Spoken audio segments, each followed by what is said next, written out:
Saludos, amables televidentes y radioescuchas de este espacio que ya es costumbre. Migra Z con Néstor Saldívar y tenía que ser, por supuesto, a través de las ondas hercianas de Z101, Z101.1, punto 3, punto 5 en toda República Dominicana, pero también en el mundo a través de YouTube, el telecable. Gracias a la familia Rodríguez por esta oportunidad de conectar con las personas interesadas en el tema migratorio que pues nos lleva a muchos de nosotros en República Dominicana y en muchos países del mundo a ir a los Estados Unidos, ya sea por placer, negocios o como inmigrante legal. Señores, en este día pues tendremos un invitado de lujo, el abogado Luis Guerra, quien es experto, no experto porque nadie le dice que es un experto, sino más bien porque él, a través de su práctica en Estados Unidos, ha ganado ese sitial de ser un experto. Es uno de el top 100 de los abogados migratorios en Estados Unidos que puede decir que tiene ese nivel. Estamos conversando con él sobre el tema migratorio, las perspectivas que se esperan en cuanto a este tema. Y bueno, ya verán ustedes todo el conocimiento que tiene nuestro querido amigo Luis Guerra, este abogado, que va a estar compartiendo con nosotros durante el día de hoy. Igualmente, yo estaré compartiendo con ustedes un enfoque bien interesante de cómo se combina el tema económico y las tácticas y decisiones políticas que estará tomando el gobierno del reciente electo Donald Trump para combinarlo con sus esfuerzos y también políticas migratorias de cara a lo que él ha denominado la deportación masiva que estará ocurriendo una vez empiece a rodar todo esto. Que dicho sea de paso, estaremos conversando con el abogado Luis Guerra sobre este tema y ver realmente hasta qué punto esto tendrá un impacto, cuál será el alcance real de esta posibilidad y qué otras oportunidades migratorias las personas que están dentro de Estados Unidos y aquellos que no todavía deciden entrar, sino que tienen ese plan de entrar a los Estados Unidos de manera legal, cómo estas medidas eventuales pues estarían impactando sus planes migratorios. Sobre esto y muchos otros detalles estaremos conversando en esta entrega de Migraceta con Néstor Saldívar a través de la Z101. Así que no se muevan de ahí, que esto estará muy, pero muy interesante. Ya regresamos. Saludos de vuelta. Aquí seguimos con más de Migraceta con Néstor Saldívar a través de Z101, cubriendo toda la República Dominicana y muchas partes del mundo. Donde quiera que estés, puedes seguir también el programa en YouTube. Señores, ya estoy aquí con una persona a quien yo admiro, respeto y valoro mucho. Lo tengo en alta estima. Él es el abogado Luis Guerra, un abogado experto, señores, que ya ha estado con nosotros en el pasado, pero que vuelve con nuevas cosas que tenemos que comunicar a raíz de las actualizaciones que siempre ocurren en el ámbito migratorio estadounidense. Mi querido amigo Luis Guerra, experto en temas migratorios en Estados Unidos. Bienvenido de vuelta a Migraceta con Néstor Saldívar. Hola Néstor, ¿cómo estás? Siempre es un gusto estar acá a tu lado. Tú sabes que la admiración es mutua.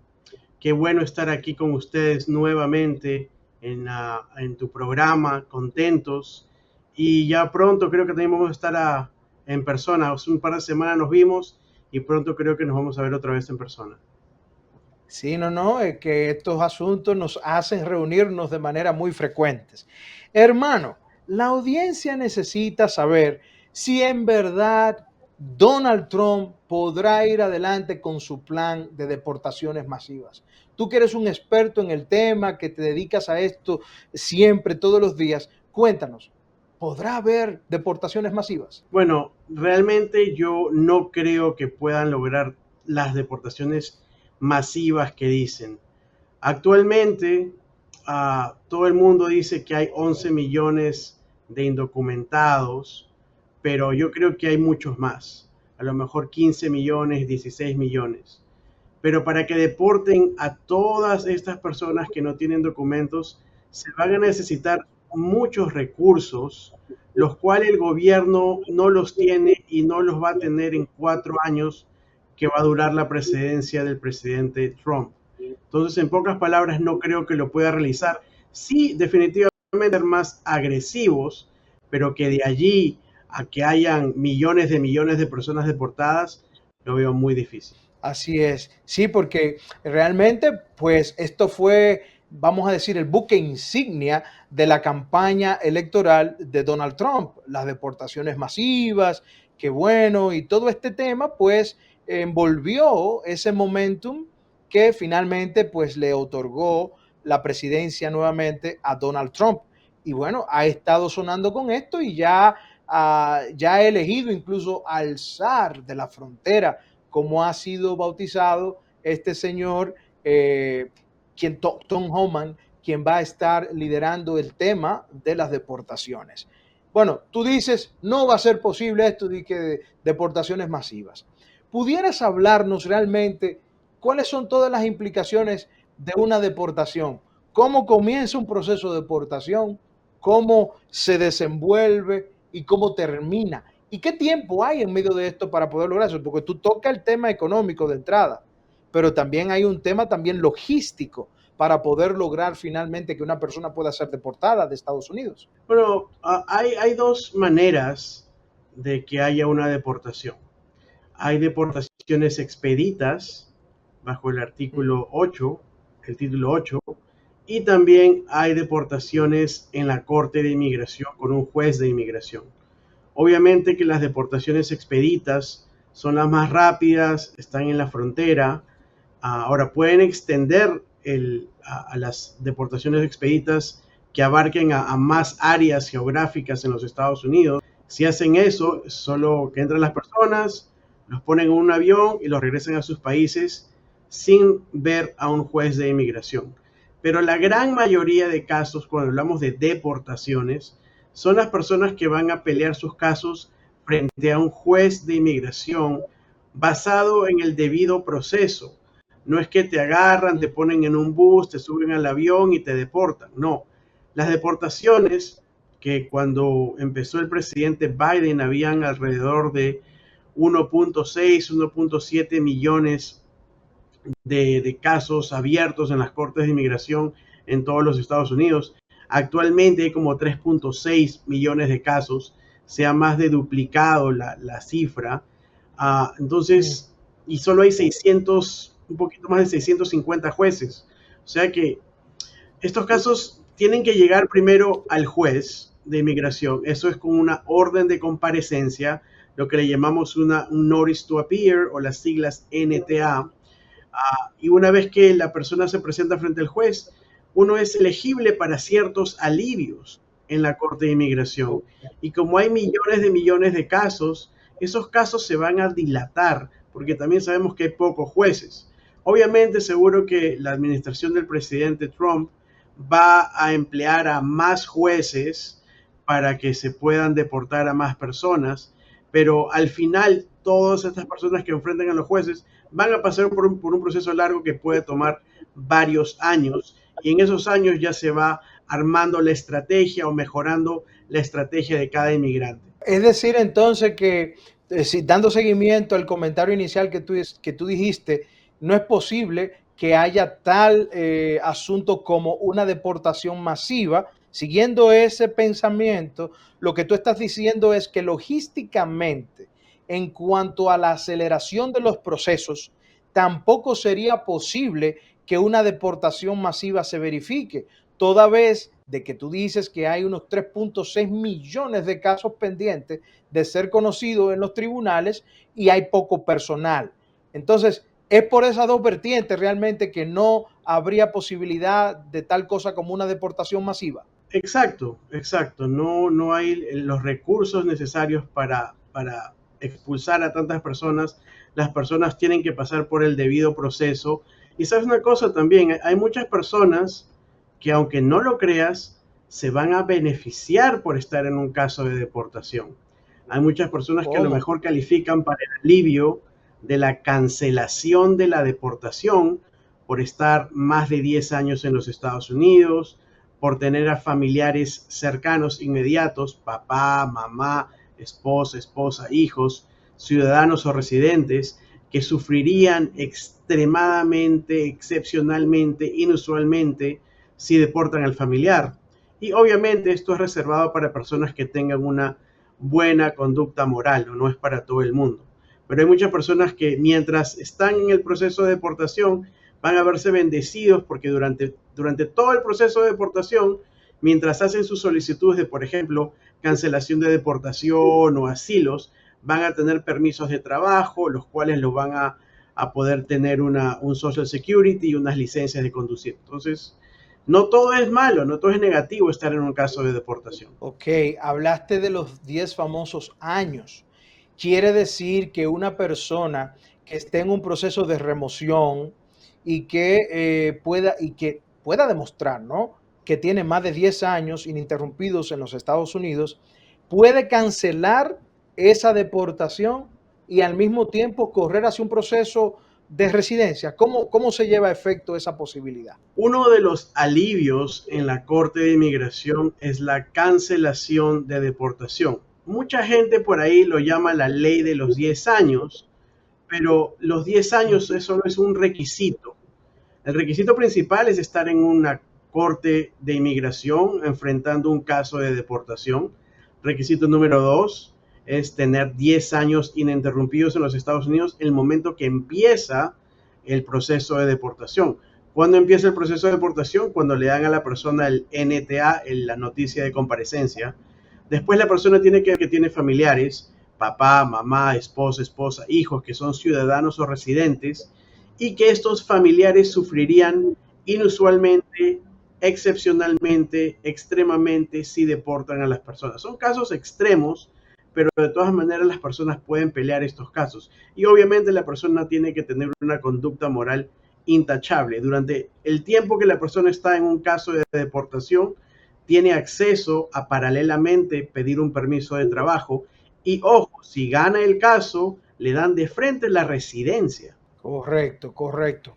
Bueno, estamos hablando, señores, con Luis Guerra, experto en temas migratorios, abogado licenciado en los Estados Unidos, que tiene su oficina abierta en Miami, Florida, y quien tiene el honor, quien les habla, de ser su amigo cercano, que hablamos, que compartimos en el ámbito profesional.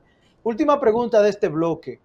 Entonces, Trump tendrá 4 años. Ha hecho una promesa de campaña, que es la deportación masiva histórica más grande de toda la historia. No se sabe cuántos son los números realmente, pero él aspira a ser el presidente que se anota un gol en cuanto a las deportaciones masivas. ¿Cuánto tiempo ha de transcurrir entonces en promedio para que las personas tengan resuelto o tengan ya, digamos, una orden de deportación que pesa sobre sus hombros, en promedio? En promedio de 2 a 4 años más o menos para que pase un proceso normal en casos de deportación. Generalmente al principio las personas tienen audiencias preliminares que son llamadas los Master Calendar Hearings. Después las personas también eventualmente van a ser llamadas para un Individual Hearing, que es el caso como el juicio final. Y durante ese tiempo no es rápido, se demora porque hay tantas personas que están en casos de deportación que es difícil que los puedan llevar todos al mismo tiempo. Entonces, por eso que se va a tardar. Correcto. Finalmente, ahora sí, finalmente, ¿qué deberían hacer las personas que en este momento están en incertidumbre con relación al tema este de las posibles deportaciones que vendrían el año que viene? ¿Cuál sería vamos a decir, la sugerencia, la manera en la que las personas que entienden que pudieran enfrentarse a los mecanismos de justicia que hay para que sean removidos de los Estados Unidos, qué es esa recomendación en cuanto a su comportamiento y lo que debe hacer para de lado la incertidumbre y entrar en un espacio ya de más tranquilidad? Bueno, primero hay que entender qué es una deportación. El que te pare un policía de inmigración, un policía de ICE, eso no es una deportación, solo te ha parado y te puede poner en un proceso de deportación que va a durar mucho tiempo. El que la oficina de inmigración te niegue un caso, un beneficio que haya solicitado en la corte, en la oficina de inmigración, no significa que esa negación es una orden de deportación, no, solo significa que no te han dado un beneficio y que te pueden poner en un proceso de deportación que ya sabemos que se demora un tiempito en la corte de inmigración.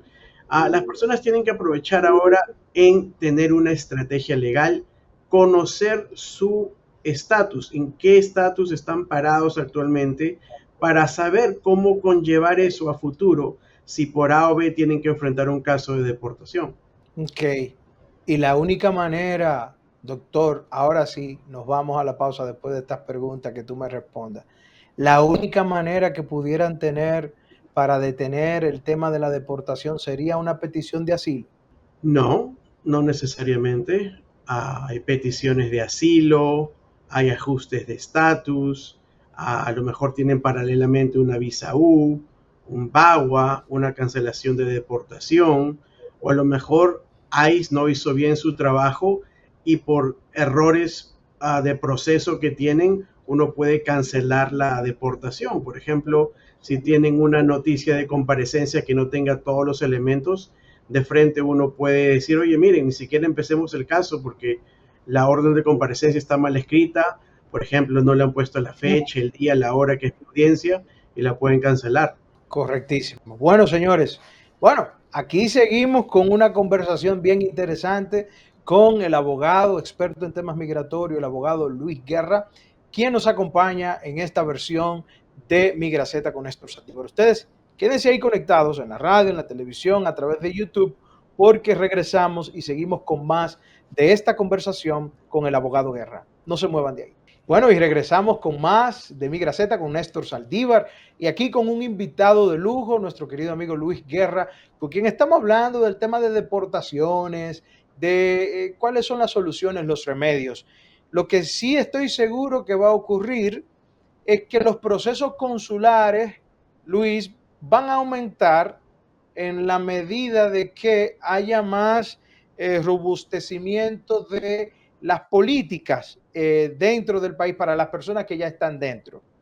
Y bueno, va a haber procesos consulares, es lo que entiendo yo, estimo que van a aumentar porque la gente va a preferir quedarse en sus países viendo lo que está aconteciendo, pero los que están aquí, que en vez de tener la posibilidad de un proceso consular, lo que tienen abierto es un ajuste de estatus. ¿Qué posibilidades tienen para no evadir ni evitar, sino quizás reducir efectos o eliminar los efectos de una posible deportación que pudiera venir sobre ellos? Bueno, vamos a hablar de dos situaciones específicas. Hay personas que entraron legalmente a los Estados Unidos y hay personas que a lo mejor entraron con una visa o a lo mejor entraron con un parol, pero entraron siendo admitidos a los Estados Unidos. Ese es un grupo de personas. Si esta persona que entró legalmente a los Estados Unidos o con un parol, por A o B enfrenta un caso de deportación, una de las defensas es el ajuste de estatus. Pero el ajuste de estatus dentro de la Corte de Deportación, de la Corte de Inmigración, es un poquito diferente al ajuste de estatus que conocemos comúnmente en la Oficina de Inmigración. En la Corte de Inmigración, el estándar es un poquito más alto, porque obviamente el juez y el fiscal va a decir, oye, qué casualidad, te casaste con una americana justo ahora que estás en tu caso de deportación, qué casualidad. Entonces el caso se va a dividir en dos partes. Primero, el juez va a querer que el inmigrante, el que está enfrentando el caso de deportación, vaya a una cita con con la Oficina de Inmigración para el formulario I-130, el formulario con el que se pide al esposo o la esposa. Y en esta cita vas a tener que demostrarle a inmigración que el matrimonio es realmente verídico, que no es un matrimonio que solo tú estás haciendo porque estás en un caso de deportación. Una vez que la I-130 sea aprobada después de una entrevista en la oficina de inmigración, entonces uno va a ir donde el juez y le va a decir, mira juez, ya me aprobaron mi I-130, y tú le vas a decirle al juez, yo te doy dos opciones. Opción número uno, yo hago mi ajuste de estatus contigo acá en la Corte de Inmigración, o me cierras el caso y yo hago mi ajuste de estatus con la Oficina de Inmigración. Esa es una de las posibilidades. La otra posibilidad es para personas que no vinieron a los Estados Unidos legalmente, o que, por ejemplo, personas que a lo mejor vinieron por la frontera o entraron y le dieron una I-220A, personas que entraron bajo palabra. Estas personas no califican para un ajuste de estatus si se casan con un ciudadano o ciudadana. Sin embargo, lo que sí pueden hacer es empezar un proceso paralelo a la Corte de Inmigración en la que van a buscar su residencia a través de un proceso consular en las embajadas, en los consulados de sus países, y muchos de ellos van a necesitar un perdón I-601, el perdón de estancia ilegal en los Estados Unidos, pero ahí van a conversar con el juez, con el fiscal, y le van a explicar al juez, mira juez, ¿qué te parece? O fiscal, estoy casado con mi esposa, la I-130, la petición, ha sido aprobada. ¿Qué te parece si cerramos el caso para que yo pueda seguir paralelamente con mi caso de I-601A y después mi proceso consular? Obviamente estas personas van a tener que demostrarle al juez que a lo mejor tienen muchas cosas a su favor. No han sido criminales, pagan impuestos, son personas que ayudan a la comunidad, cartas de respaldo, etc. Entonces esa es otra manera también de esquivar una deportación. Listo. Esa última parte se relaciona con el buen carácter moral que la persona tiene que mantener en todo momento mientras está en los Estados Unidos. Tú mencionaste el asunto del perdón. Entonces, ¿cómo obra ahí la situación del perdón? Se hace el I-130. Esto se aprueba.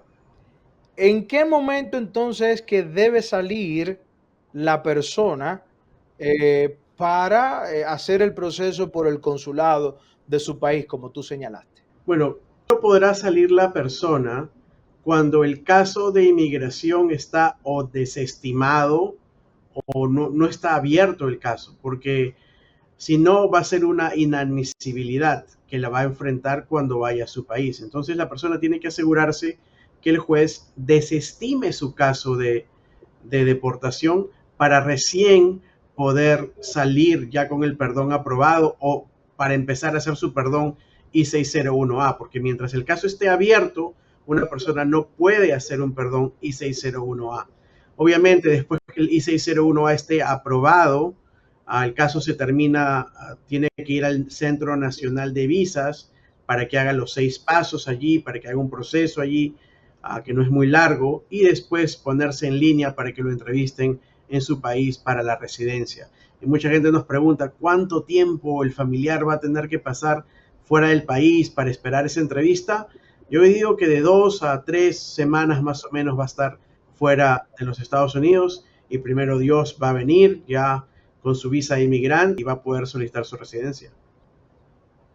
Ok, entonces quiere decir que el tiempo del perdón, que dura el perdón que va a peticionar, del que tú hablaste, empieza a correr estando aquí. La persona entonces sale en el momento que ya el perdón se ha verificado o cómo es, porque mucha gente piensa o dice que, bueno, tú sales y haces el perdón fuera, pero lo que estoy escuchando de ti es que como que se avanza, una vez el caso está cerrado en inmigración, en la Corte de Inmigración, pues se avanza desde aquí para poder completar el proceso consular. Correctamente, Néstor. Eso es lo que hay que hacer. Ahora, siempre nosotros vamos a elegir que nuestros clientes hagan el perdón I-601A por estancia ilegal dentro de los Estados Unidos. Porque al salir del país, va a ser más fácil regresar, va a regresar en 2, 3 semanas.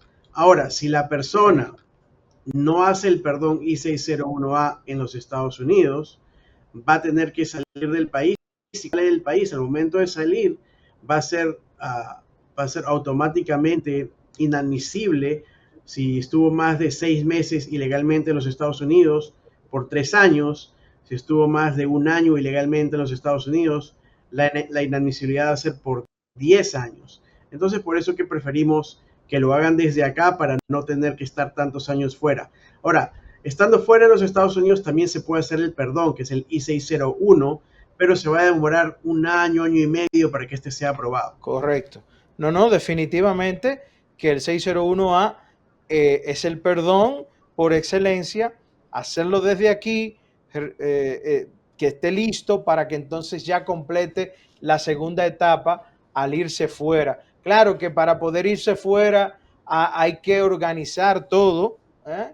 Y que esté todo listo para que entonces sea prácticamente la entrevista, porque tú dices que dura 2 o 3 semanas el tiempo, ¿no? Que la persona estaría fuera antes de reingresar de nuevo. ¿Es así? Correcto, si todo está bien hecho, si no hay otras inadmisibilidades, sí puede salir y va a ser relativamente rápido el regreso. Correcto. Por eso es que necesita la asesoría de alguien como tú, que conoce todos estos embrollos, todos estos asuntos que son necesarios transcurrir para que la persona no encuentre ningún taponamiento dentro de lo que es el proceso que debe tomar. Ok, hablamos entonces de esa posibilidad de un ajuste de estatus que puede hacer estando en Estados Unidos si se dan las condiciones y las posibilidades de una petición familiar de una esposa o un esposo, por ejemplo. Pero ¿qué otra medida o qué otro remedio migratorio pudiera haber al alcance de las personas que están ya dentro de Estados Unidos y que necesitan, ¿verdad?, protegerse totalmente ante la eventualidad de una deportación futura? Bueno, también tenemos el asilo, obviamente, eso es una arma que podemos utilizar en la Corte de Inmigración, pero también podemos utilizar la retención de la remoción, la retención de la deportación, que también la llamamos el withholding or removal. Y otra arma que también podemos utilizar es la Convención en contra de la tortura. Son casos bastante similares en los que hay que demostrar que una persona va a ser perseguida en su país o que corre riesgo de ser torturado, amenazado por su convicción política, por su religión, por su nacionalidad, por su raza o son parte de un grupo social en particular. Hablando del asilo, ¿qué piensas tú que debe ocurrir con el asilo para hacerlo más efectivo desde el punto de vista de de la administración, cualquiera que sea, la administración pública, ¿no? Que es la que vela por el tema de todo lo que se implementa a nivel de políticas. ¿Qué consideras tú que pudiera tener oportunidades en cuanto a las oportunidades de mejora el tema del asilo? Bueno, lamentablemente, Néstor, el asilo se ha convertido en un circo. Lamentablemente, el asilo no se está siendo usado para las personas que verdaderamente lo necesitan. El asilo solo se ha convertido en una manera que muchas personas lo utilizan para venir a los Estados Unidos, para que nos dejen ingresar, para hacer cosas que realmente no deberían de estar acá haciendo porque no debieron de nunca poder pasar a los Estados Unidos. Yo creo que tiene que haber un orden en la frontera y ese orden es lo que está prometiendo el presidente Trump. Lamentablemente hemos sido, con la administración del presidente Biden, la frontera sur ha sido una coladera. Entonces ha entrado muchas personas que no califican para un asilo. Y entonces ahora estamos en una situación que tenemos que contener, que arreglar la situación. Porque lo que yo creo, en nuestra humilde opinión, es que hay muchas personas en los Estados Unidos que están ya muchos años, que trabajan, pagan impuestos, hacen las cosas bien, van siempre a sus trabajos, tienen trabajos por muchos años, son leales con sus jefes, tienen compañías, pero estas personas no pueden obtener una residencia por la coyuntura actual que está pasando. Necesitamos que haya una reforma migratoria.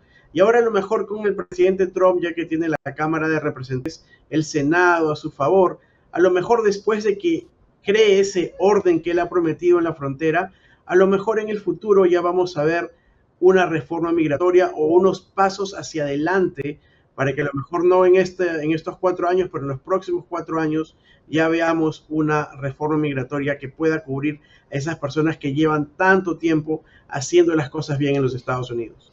Bueno, bueno, yo creo en eso también. Yo creo que es tiempo de que haya una reforma migratoria integral. Ya pasan más de 30 años de la última reforma, digamos, bien completa o lo más completa posible que se hizo. Y realmente los tiempos han cambiado, la situación es cambiante. Y así como cambia el tiempo, la ley, el derecho y las exigencias del tiempo, pues requieren que haya una novedad en ese sentido. Creo que como tú dices, Trump tiene todas las posibilidades de hacerlo, porque primero no hay más paso a hacer un segundo mandato, porque ya él tuvo un primero, no le va a corresponder un segundo mandato, entonces no hay nada que comprometer a nivel de figura o de cuidado o lo que sea para ir adelante.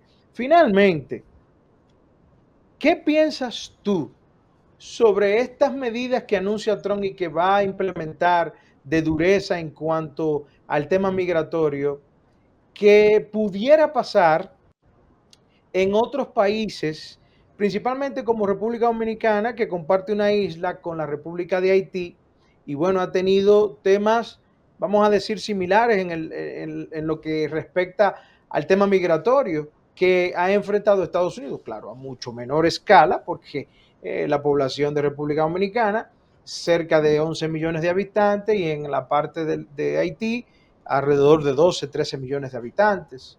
Entonces, ¿qué tú crees que pudiera pasar con una medida política de Trump en cuanto a la migración fuerte en estos países donde también se enfrentan asuntos parecidos a lo que ocurre en Estados Unidos? Bueno, en específicamente, si hablamos de la República Dominicana, yo creo que estos últimos años, en Haití, por ejemplo, han habido programas especiales como el Parol Humanitario, el TPS. El presidente Trump ya dijo que el primer día el Parol Humanitario ya no va a existir. Esperamos que el TPS todavía dure, pero no sabemos. La última vez que estuvo en la administración, él trató de cancelar los TPS. Haití es un país que tiene TPS. Si cierran el TPS para Haití, si se va el parol humanitario, si para entrar por la frontera se hacen más difíciles, obviamente que los hermanos haitianos van a querer a lo mejor ir a Puerto Rico por Yola, o también en la República Dominicana va a enfrentar la misma situación a menor escala, como tú dices, que está enfrentando los Estados Unidos, porque también van a querer ir a República Dominicana.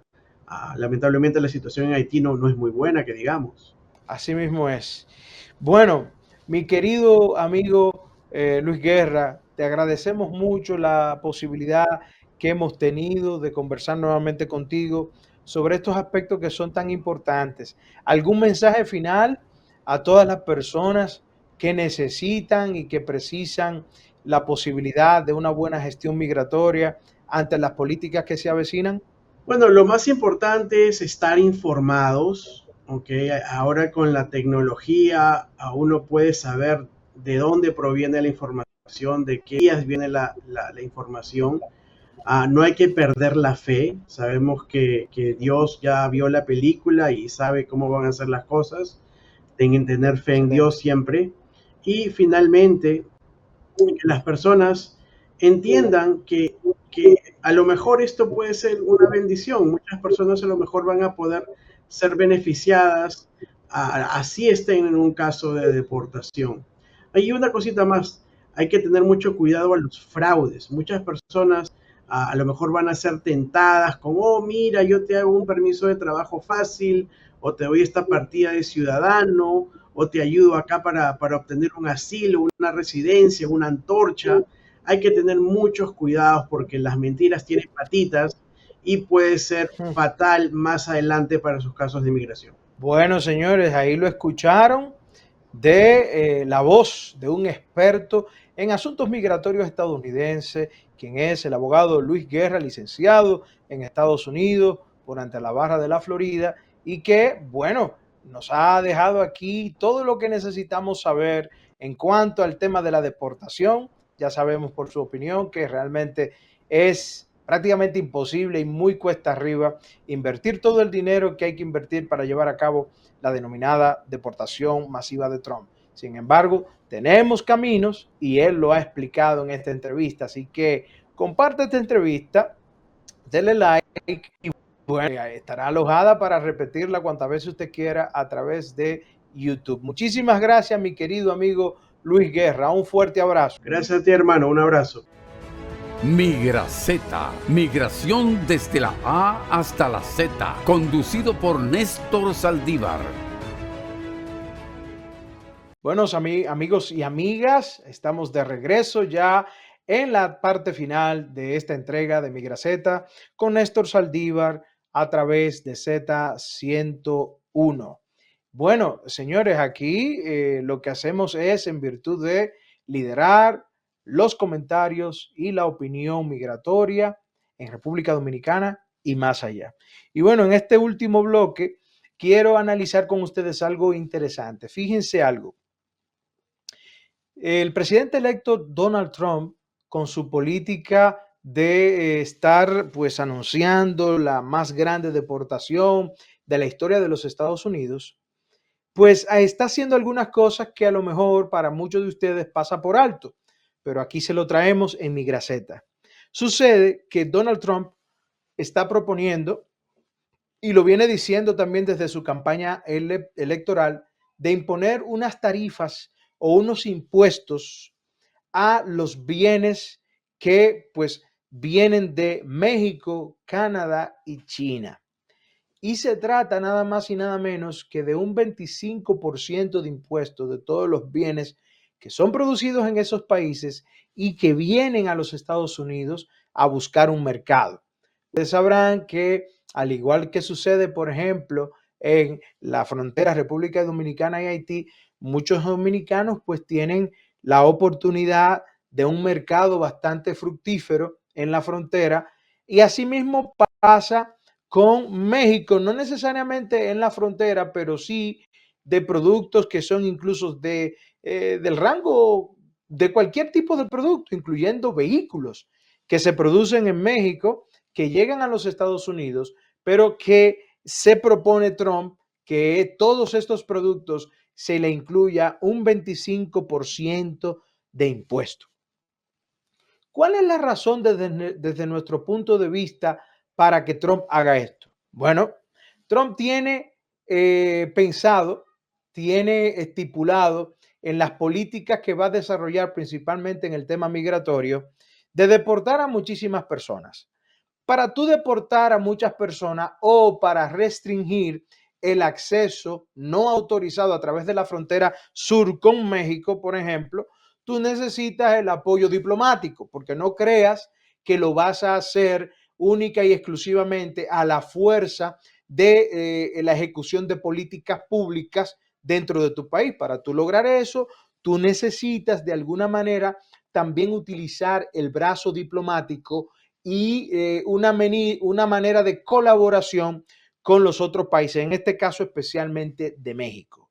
Entonces, ver el tema de las tarifas del 25% del impuesto a todos los productos que vayan a entrar desde México, también dije Canadá y China, en el caso específico de México, yo lo observo como una medida, ¿verdad?, estratégica de la administración de Trump, el implementarla, para meter presión de modo que lo que sí quiere lograr el gobierno pueda ser posible al insertar o al meter en el medio el tema de las tarifas del 25%.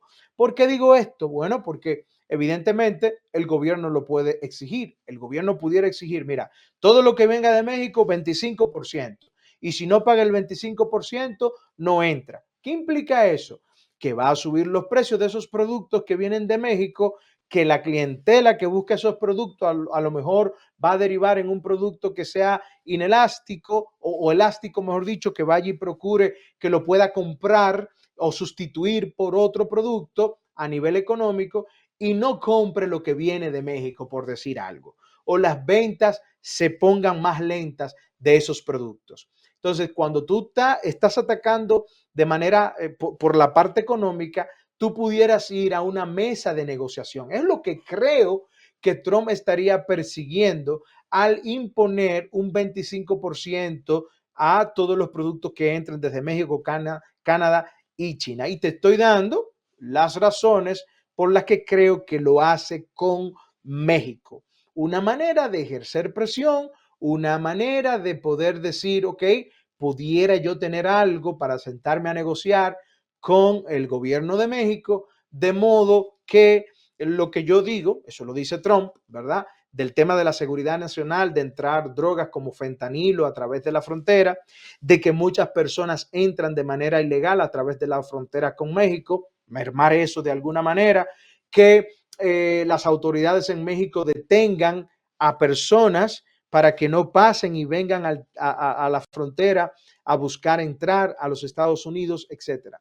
Con esta medida de las tarifas, creo que es lo que antepondría el gobierno de Trump como una carta debajo de la manga para imponer esos impuestos y tener algún tipo de holgura o algún tipo de solución al sentarse en la mesa de negociación y decirle a México, por ejemplo, no, pues está bien, yo te voy a quitar o te voy a reducir esas tarifas, esos impuestos, si tú colaboras con Estados Unidos de esta manera para que no haya una entrada masiva de inmigrantes. O, en su defecto, para que en el tema del asilo, que ya ustedes han escuchado a invitados nuestros y a mí mismo hablarle a ustedes, en el caso de asilo, se pueda devolver la persona que entró a los Estados Unidos a que espere en México la resolución de su caso de asilo.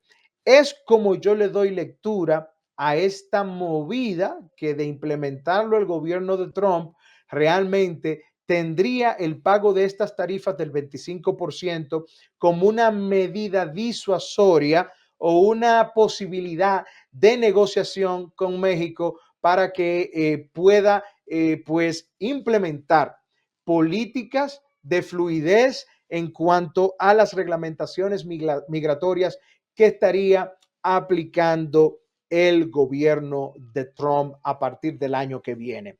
Finalmente, amigos y amigas, hay algo importante que en este mundo o en todas estas conversaciones de las deportaciones masivas, las personas tienen que tener pendiente.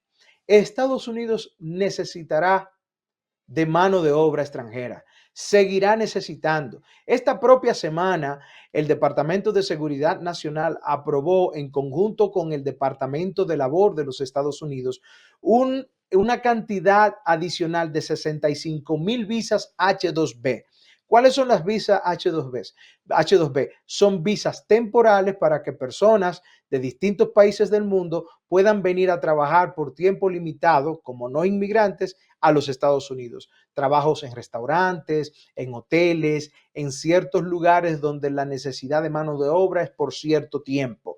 Esto es la H2B y se ha aprobado una extensión adicional de 65,000 empleos nuevos. Señores, solamente el año pasado fueron necesarios 1.8 millones de trabajadores extranjeros que vinieron aquí por cierto tiempo, con varias visas para estos fines. Estados Unidos necesitará y seguirá necesitando mano de obra extranjera porque sabe que estos trabajadores imprimen competitividad, innovación, buen trabajo para la nación. Donald Trump ha dicho que lo que no quiere es trabajadores que estén ilegales o personas ilegales, pero estoy seguro, por lo que también ha dicho, que dará bastante apertura a las posibilidades de personas que entren con visa para trabajar, ya sea de manera temporal o de manera definitiva. Y para ello existen estas visas que mencioné y si es para emigrar de manera definitiva, existen las EB, EB1, EB2 y EB3. La EB1, recordarles a todos ustedes que es para personas con habilidades extraordinarias en las ciencias, las artes y los negocios. La EB2, pues, es para aquellos que tienen un título avanzado. Y en la parte de la EB2 hay algo maravilloso que ya ustedes saben, parte de mi historia, pues nosotros fuimos beneficiados con la exención de interés nacional dentro de la EB2.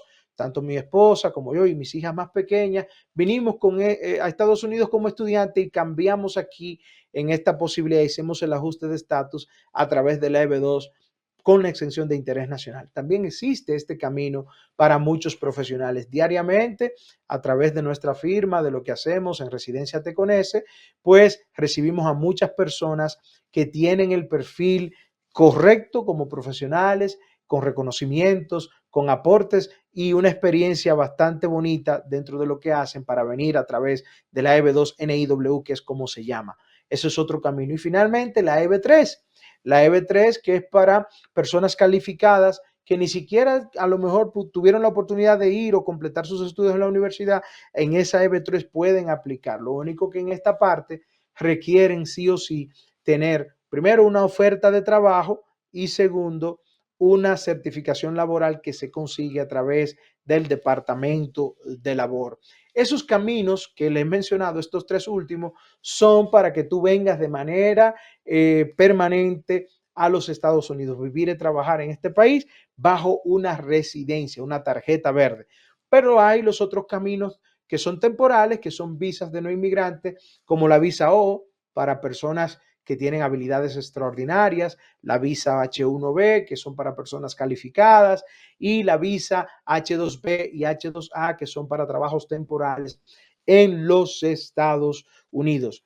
Todo este tipo de visado, yo digo que tendrán la posibilidad de ir más fluida, de manera más fluida en un gobierno de Trump que quiere que la inmigración sea legal y reducir a su mínima expresión el tema de la inmigración ilegal. Señores, así como vienen quizás algunas cosas que no nos gustan, como las deportaciones masivas que anuncia el gobierno de Trump, que ya ustedes escucharon en el programa de hoy al abogado Guerra decir que sería imposible por los costos económicos y de procedimiento lograr lo que se propone Trump. Sin embargo, está ahí y redadas habrán y situaciones habrán. Así que usted lo que tiene que hacer es procurar tener el estatus adecuado para protegerse y buscar el asesoramiento del lugar.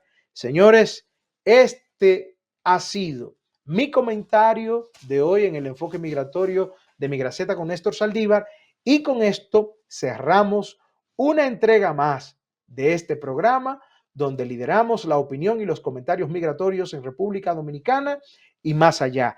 Ustedes sigan ahí en sintonía con Z101 y nos vemos en la próxima.